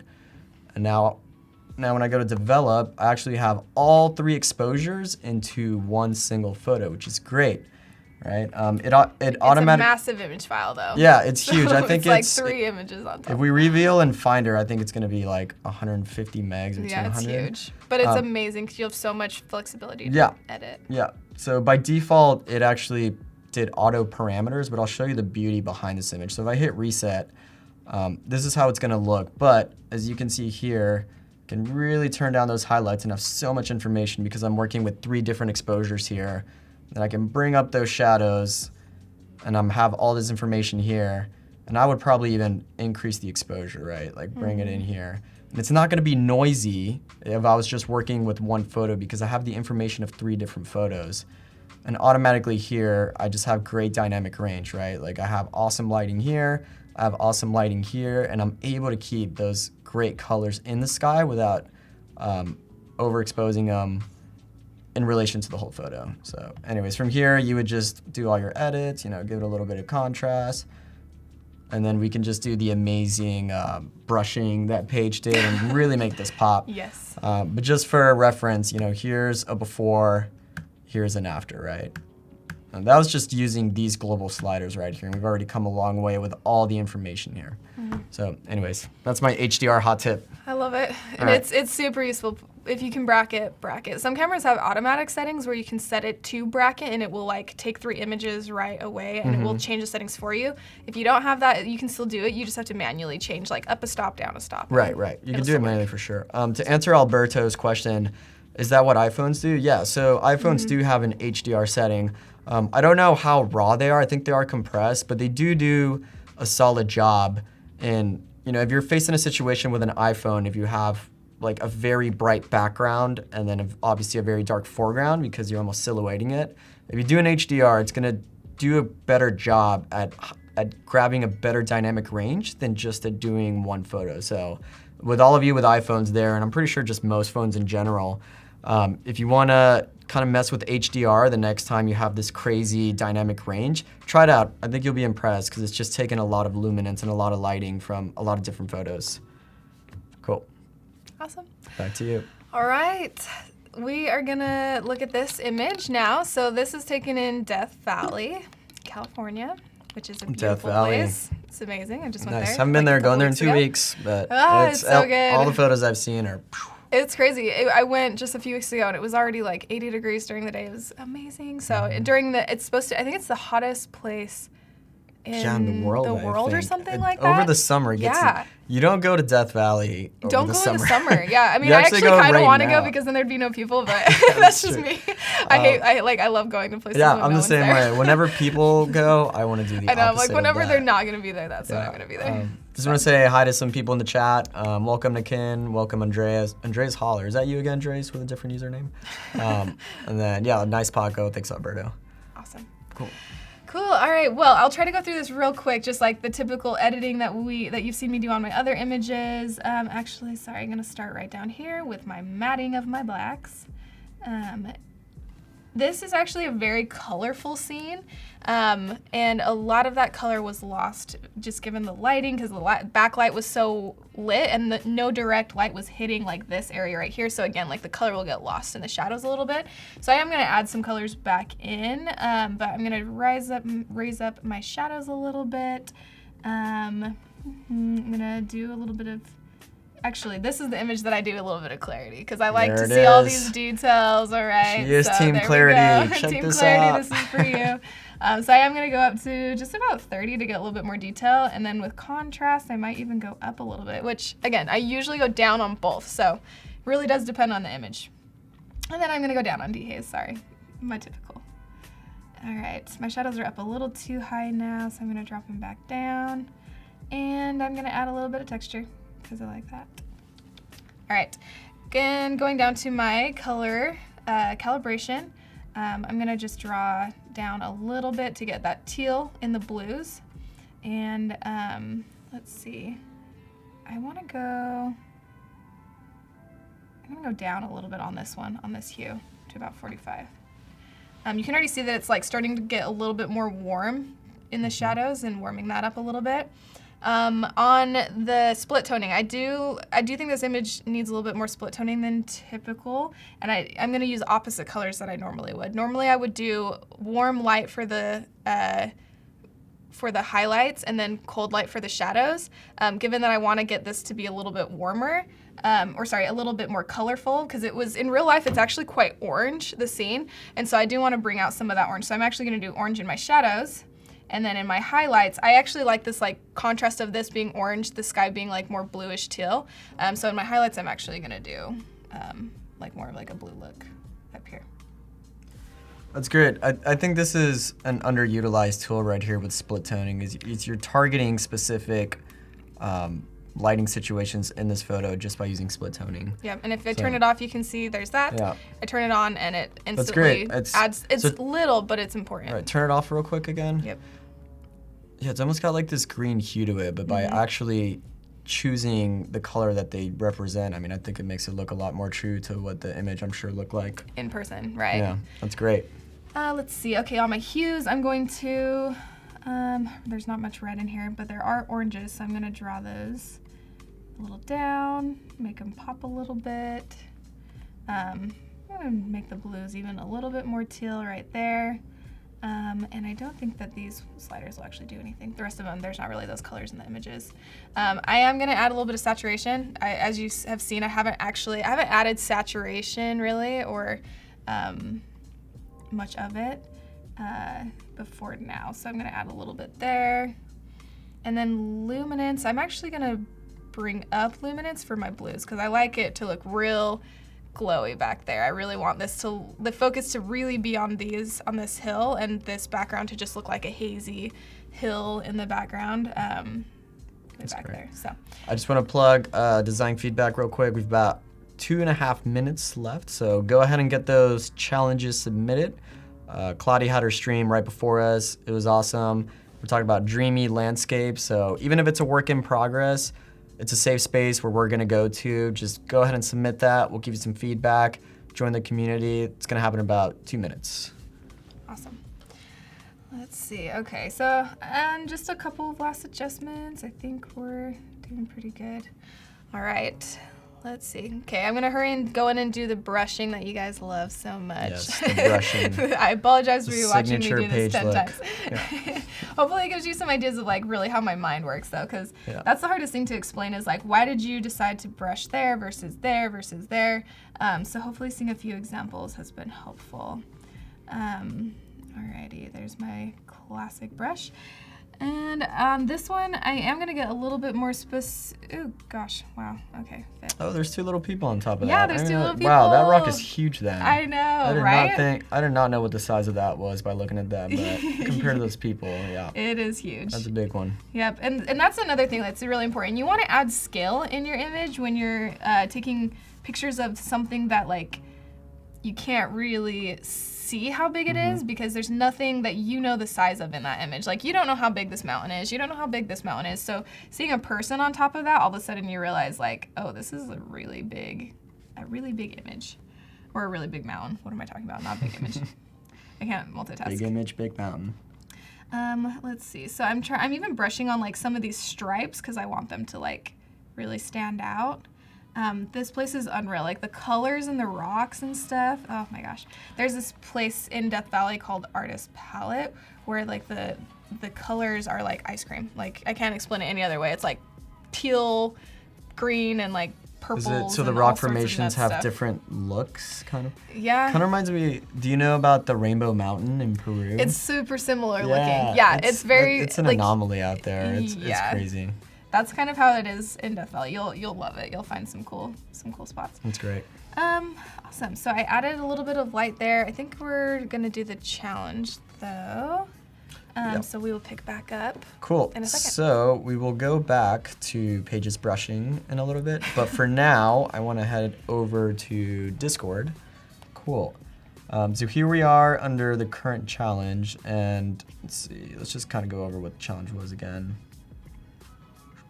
So today's challenge was using the object selection tool, and we asked you to create a fantasy world by combining images with object selection, masked, and blend modes. So let's have a look at what you all submitted. Whoa, we have one just in time. Thanks for submitting, Riaz. So let's take a look at this one. That's so cool. Yeah, what do we think of this one?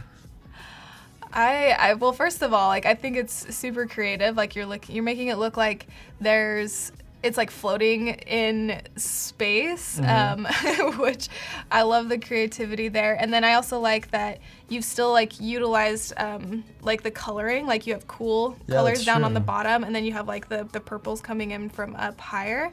And then I love the light coming in diagonally as well. Yeah, I think it's great. You kind of set the tone for a gradient back here, and you applied that in your image, which I think is great. I mean, when I see this, it's definitely fantasy related. And like, check this out. We have a little kitty cat over here.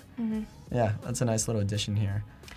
Let's see, one thing that you could try to do is like, so what I'm seeing right now is I'm seeing like something floating on a flat image, right, is what it's kind of coming off as. So I'm seeing all the stars in the background and they look like they're really far away. I almost wonder what it would look like if you tried to bring other elements into the photo that made it look like some of those stars were like closer so that it had more, it looked like it was sitting on something less flat and it was actually sitting inside of space. Does that make sense what I'm saying? Yeah, no, I think so. I think we're kind of touching up on sort of the depth of field, right? Yeah.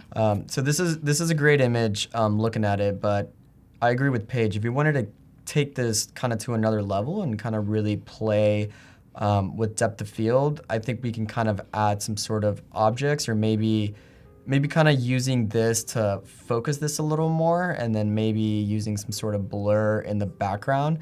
So it looks like we are really, like this is this dreamy landscape in the vast ether of what space is, right? And then we're looking at this and then we kind of have some sort of depth of field working here to kind of make this look a little more like, oh, whoa.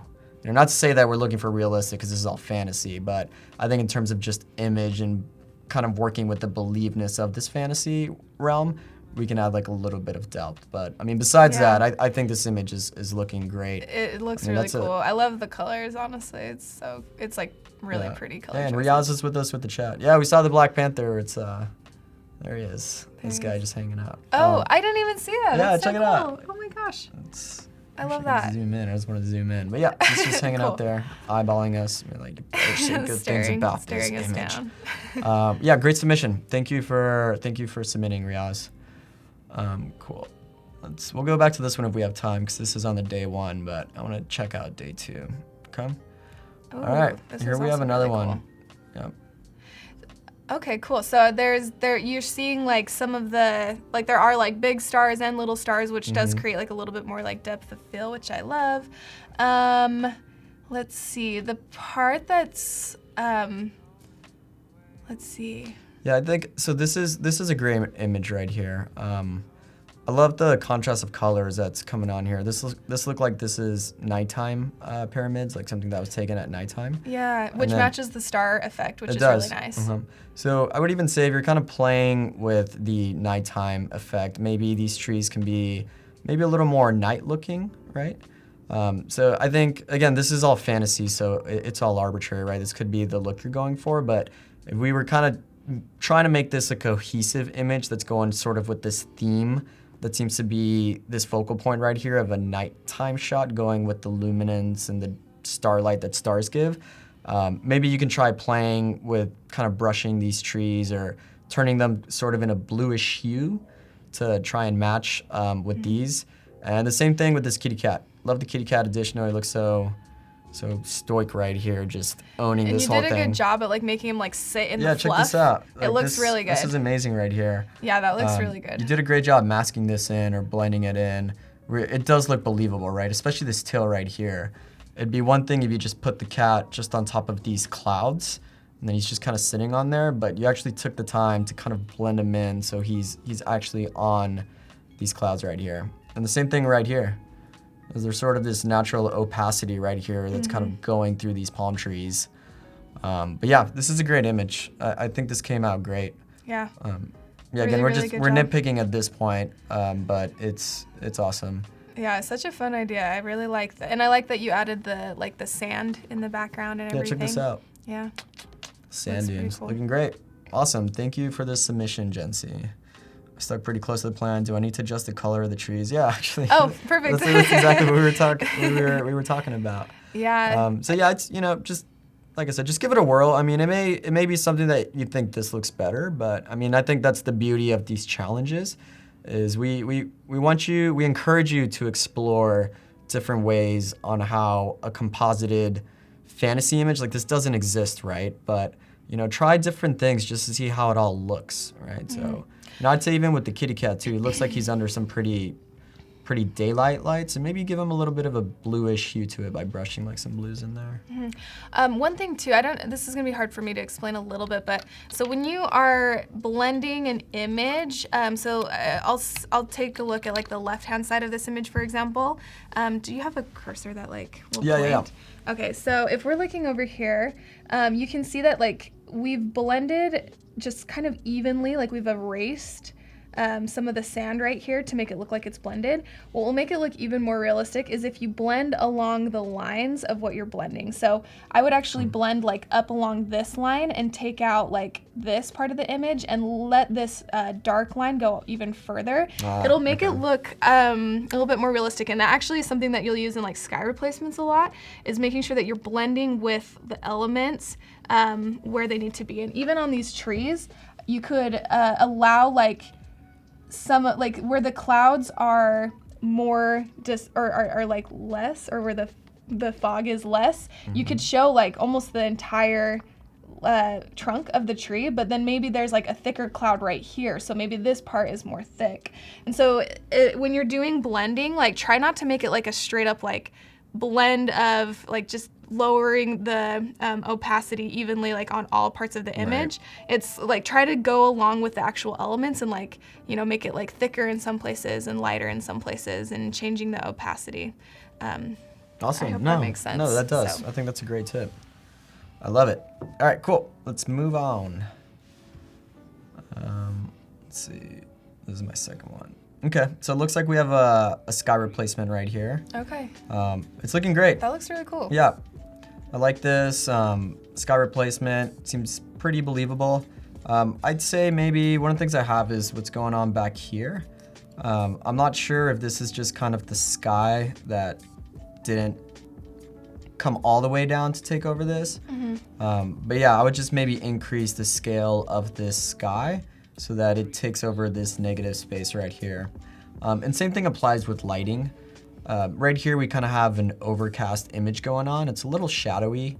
And right here, it's like very lit. It is very lit. You know, we do see the sun bleeding through right here. So that could play into that, but I would argue that the sun is behind this pyramid, so we might have a little more shadows right here, and same thing with shadows right here, and maybe even make this a little bit darker, kind of give it that shadowy effect, so it goes in line with like this the starry kind of sky. scene up top. Yeah, I love the choice of sky. I don't know where you got that sky. It looks really cool.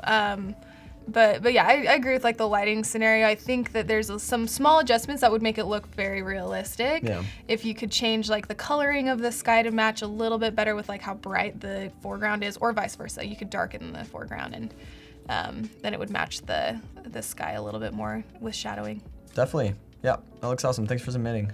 Yeah, these look really good. Here we have another one. Oh, Ooh, cool. I like this. Yeah, this is really cool. This is great. Looks like we have a tonality shift with colors that kind of give it this other world. Yeah, it's like purple Mars. Yeah, purple Mars. Purple Death Valley. Yeah, purple Death Valley. Actually, I wonder if this is in Death Valley. Looks like it. Yeah, this is cool. The only comment I have for here is I kind of have the sense to see more of the sky. I was actually gonna say the exact same thing. Yeah. So right here, this foreground takes a lot of this image. But I think what could make this a little bit more kind of go with like the grandeur of like a fantasy world is kind of zooming out a little bit, right? So I would say just zoom out here and give us more of a sky subject so we can really get an idea of where this is, right? So maybe make the foreground a little bit smaller, and even try adding like some sort of stars or space back here, so that way this doesn't take up so much of the image. But we have a little bit more to play with in terms of like the outer world fantasy theme that we're going for. Yeah. Very cool. Yeah, I actually don't have many more comments. That's literally what I was gonna say as well. Is like, you could even try to get some detail in the sky, or add like, and this actually looks like it looks like you could have taken it at nighttime. So yeah, same. If you added like some cool like stars in the sky or something like that, I think it could look, could like bump it up to be even cooler. Yeah. I really like the color choice though. I think it's this is great. Really good. This is a great start. Thanks for joining. Oh, All right, here we and go. this is where, we were seeing the before and after. Oh, Was wow, that the did we before just and after? I don't know. It's not plugged in. They're like, what? Like, stop critiquing Oh, my, man. my Wow. unfinished. This is, okay. Wow, look at us. Okay. So they took all of these here and then added it. Okay. Wait. No, this is from someone else. Okay, so I think maybe these 3 are here. Yeah, I think that's Okay. a finished product. Yeah, they're Sorry. Well, we love just the critique a purple lot of one image photo. that you chose.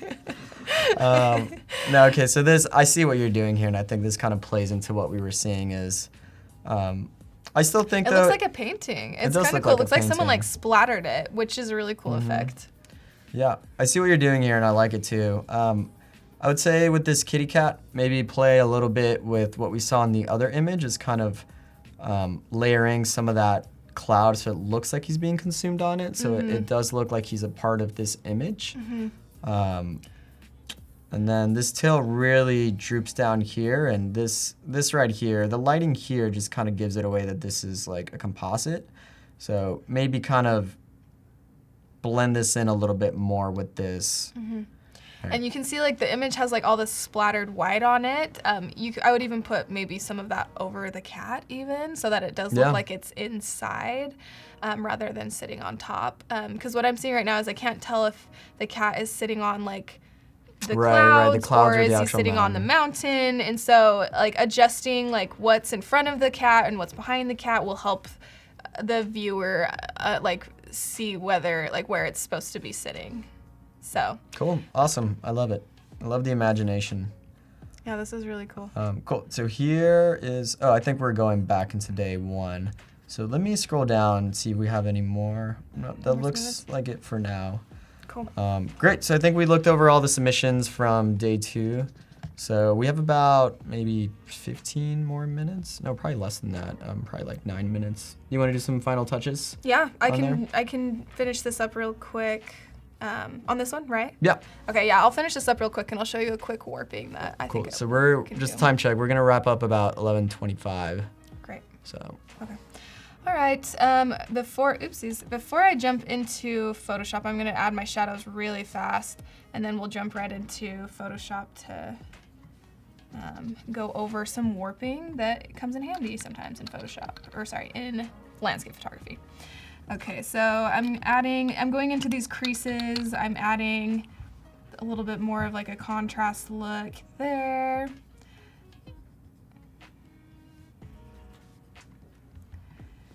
And you could spend all day on this type of thing, seriously. Sometimes I'll be sitting like brushing and I realize like an hour has gone by. Yeah.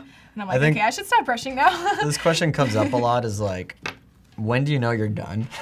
I mean, honestly, like I really will go back into photos sometimes that I haven't looked at in weeks, and I've like even posted it and like thought it was finished and realized like, oh my gosh, like that's so wrong right there, or I want to change something. You could go forever on a photo, and I think eventually you do have to kind of just like realize like, okay, this looks good enough. Like, are these little adjustments even adding to my image anymore, or is it just making it more unnecessarily complicated? There is an answer to that question that I think kind of hit the nail on the head is, you know, when do you know an image is done is when you decide it's done. Yeah. Right? No one is forcing you to make all these little nuances, and I think that's a great point. I mean, at some point you gotta, I think sometimes you really gotta take a breather. Like if you're spending way too much time on a photo, a design on XD, or some sort of motion graphics, just take a breather, take a lap, get some fresh air, and then come back to it and you'll see it's like, whoa, all that stuff I did, do I really need to do that? Yeah, is Or that really helping my image? Yeah, or?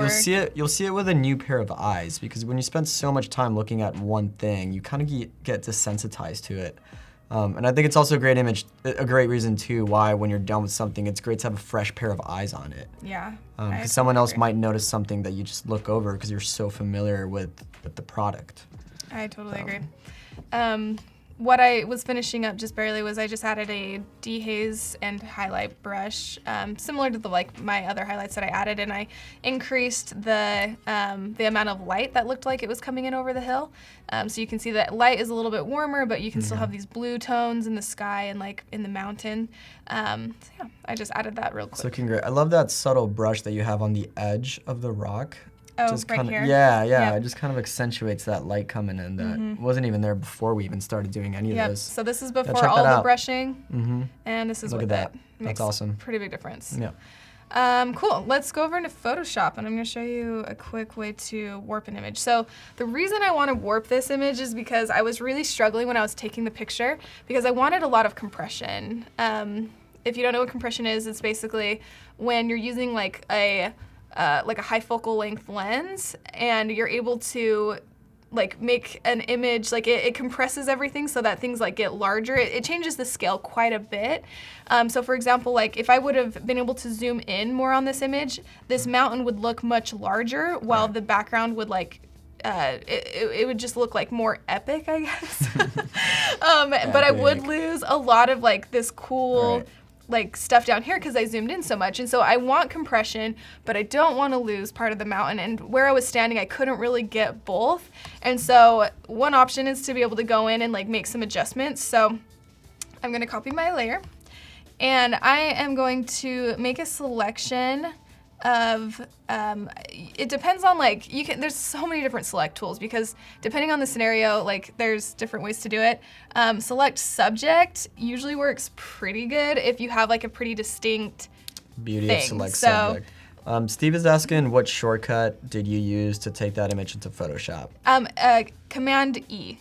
Command E, yeah. Yep. So that one will take For it. Mac. I don't know what it is for Windows. It's probably Control E, E. Yeah. something. Just some comments on the chat. Yes. We have Mia had a great quote from Leonardo da Vinci: "Art is never finished, only abandoned." I And love that. Tim goes, "Art is never finished unless there's a deadline client." That's true. So It's the funny. age-old conundrum with clients. I love it.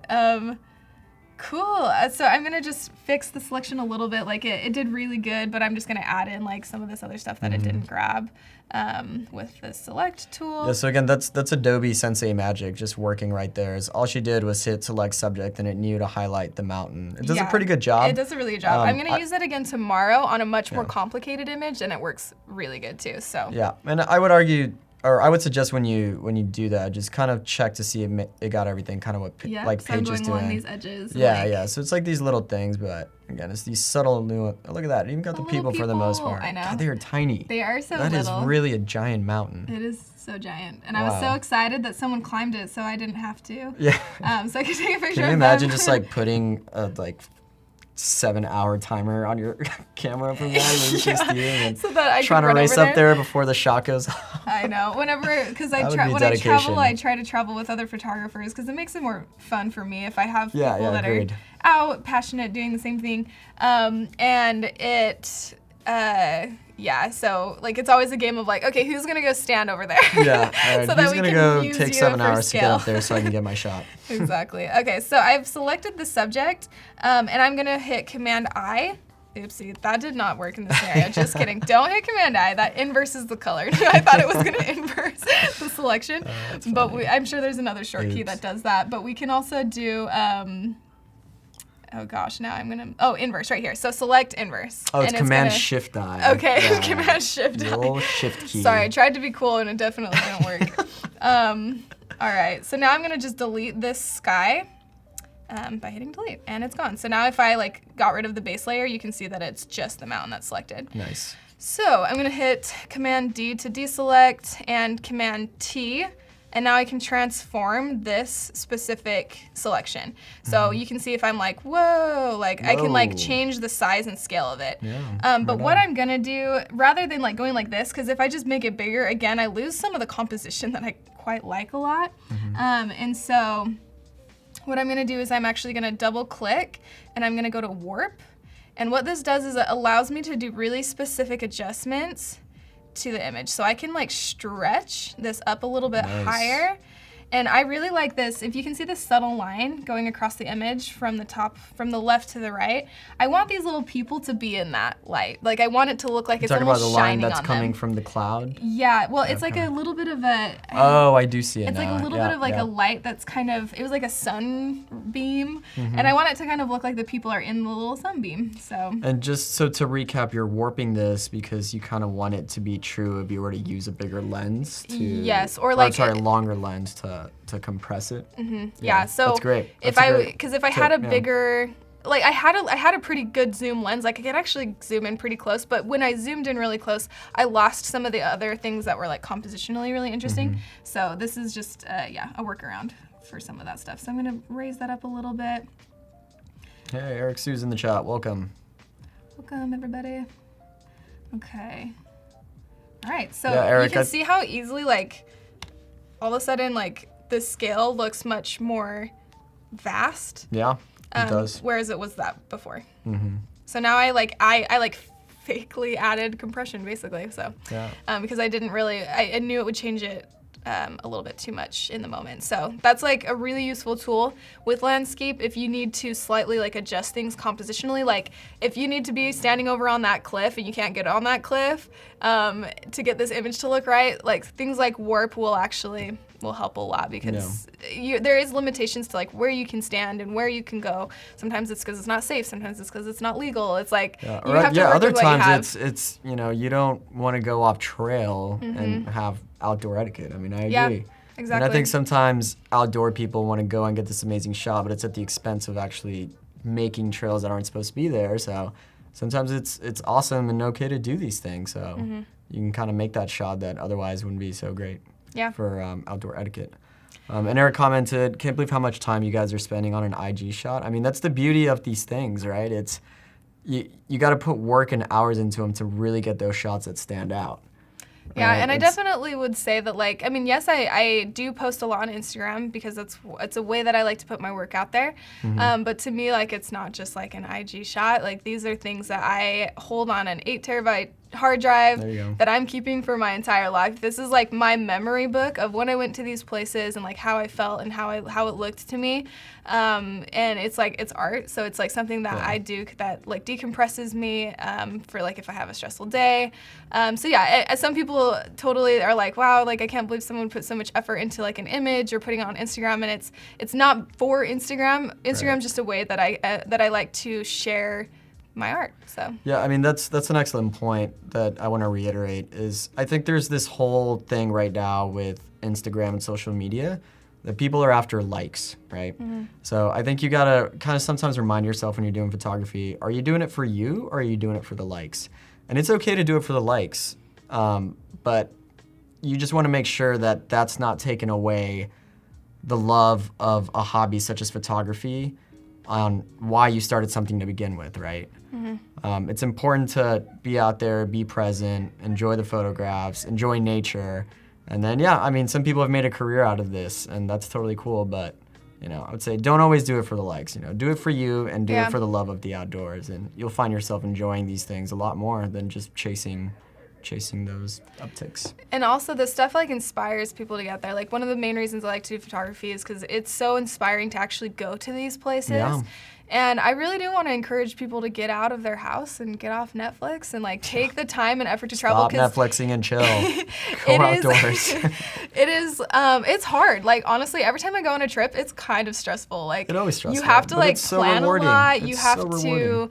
It's sometimes expensive. Like you have to figure out ways to make it not expensive if you do it a lot. And like, it's so incredible and it's so fulfilling that I really do like want these images to kind of show like how I saw the scene and like encourage other people to go see it for themselves. And cameras aren't perfect, so I do really appreciate having like editing tools because people will be like, oh, that image looks nothing like the original. Like, was it that dark while you were there? And I'm like, no, it wasn't. I just know that I like want to take the image dark because I know what editing I can put on top of it to bring back like all of the lighting and the feeling that like wasn't captured through the lens. So. All right, so final shot, which means it's time to go. I want to thank everybody for tuning into the stream. I think this has been an awesome stream. I've learned so much. Fun. I've loved seeing your process on how you edit these photos. It's one thing to see them, how you have them published online, and it's another thing to actually see the thinking and the process as to why you're doing the things that you do. So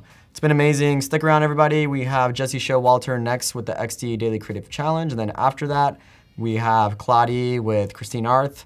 2 of my favorite people. They're awesome. Stick around, a lot more to come. Bye, everybody. Bye.